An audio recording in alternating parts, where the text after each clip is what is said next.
कान्हा पल के रही पालावा चले लचिता के चलावा कान्हा पल के रही पालावा चले लचिता के चलावा पावर बाकी खाली दिल भाषण ये जानो पावर बाकी दिल खाली भाषण ये जानो कि चलेला जिला में। और ड्राइवर साहब नीरज भैया लगा कि चलेला जिला में हमारे शासन जानो। ड्राइवर साहब गाड़ी को रोक देंगे कि चलेला जिला में हमारे शासन जानो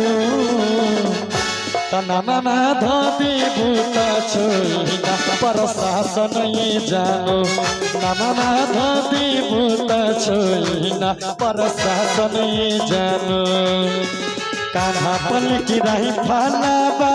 चले लचिता के चलावा कान्हा पल की रही फालावा चले लचिता के चलावा पावर बाट देला खाली भाषण ये जानो पावर बाट देला खाली भाषण ये जानो।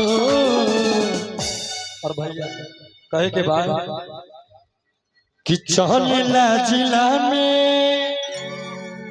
हमारे शासन ये जानो कि चलेला जिला में हमारे शासन ये जानो तना धोबी भूता छोइना प्रशासन ये जानो तना धोबी भूता छोड़ दे प्रशासन ये जानो। क्या भैया छोड़ दे जान गुंडा गर्दी हो पिन्हिला तू आराम के परदी हो छोड़ दे जान गुंडा गर्दी हो तू आराम के बरदी हो लागत तोरा की समत में फांसी लिखल बा तो हमारा राशि में सोना बादमाशी लिखल बा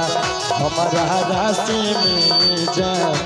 बादमाशी लिखल बा। छोड़ दे जाना गुंडा गर्दी हो पिघला तू आराम के बरदी हो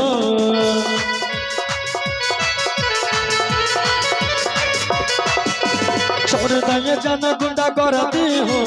पिघला तू आराम के बरदी हो लागत तोरा की सोमत में फांसी लिखल बा तो हमारा राशि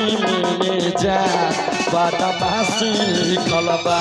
हमारा राशि में सोना बादमाशी लिखल बा।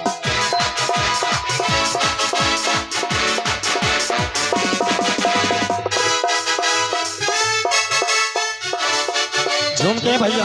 हाँ